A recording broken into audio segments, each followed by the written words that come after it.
Hello and welcome to our channel. In this video, I will teach you how to fix can't receive or send messages on Imo app. So first of all, open your Imo app, tap on settings. Now tap on storage and data. Now you have to tap on manage storage.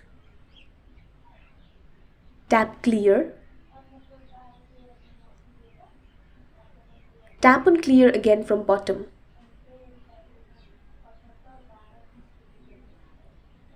Now tap on hold Imo app. You have to tap on app info. Now tap on mobile data on usage section. You have to allow background data uses.